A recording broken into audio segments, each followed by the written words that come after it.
Waypoints. The terminology used to freak me out. Here's how I got over it and all up in it. I hope that you find this interesting and insightful. Of course, conventionally speaking, we'd be just sending the Mav out and determining the next spot. Yaw and pitch as you are in the air. You save it, then you watch the magic unfold. This is great, but for when you need to go beyond that and desire a location that might be otherwise unavailable, pre-plan that with the app. It's not a big deal. You do it beforehand and the results can be mind-blowing. Side note, whichever way you waypoint it, change the lost signal plan to continue because it's inevitable and you don't want your epic adventure to suddenly end because you lost temporary connection, now do you? And you probably think that I'm crazy. And you'd be correct, what if it's really true that drones sometimes can't decipher their height when flying over water? Or what if your pre-planned flight doesn't go as you thought it would? That's the tree.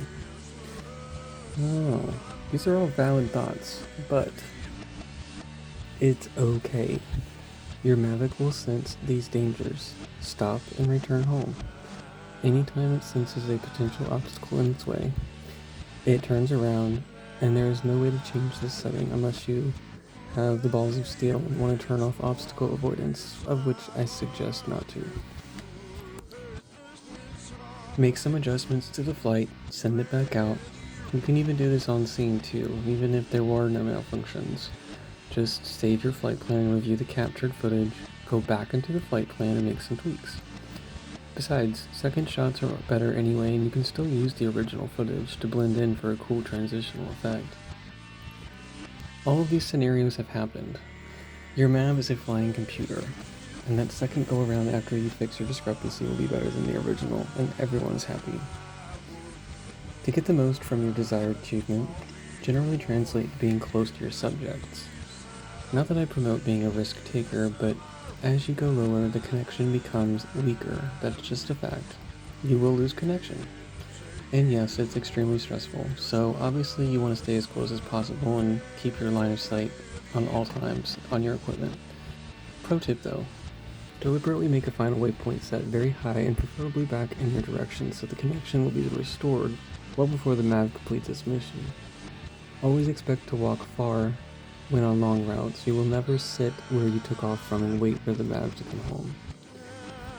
Recycling the same saved plan is always a cool and easy way to get great transitional footage. Please note though that depending on lighting and wind factors, your Mav may not like the same spot as it did before, such as this example. The conclusion on this matter is that you may feel setting up waypoints from the air is just the best way to do it. But this is for those occasions where you just can't be there. Nothing is as appealing as you may think compared to when you're low and really into your moments. While it is of course first choice to be on site with your drone, those of us who have areas we want to capture that we just can't get to, this is it. Just be smart and always abide by your local ordinances and chapters, and use this function to your major advantage. Never rush through a planned flight.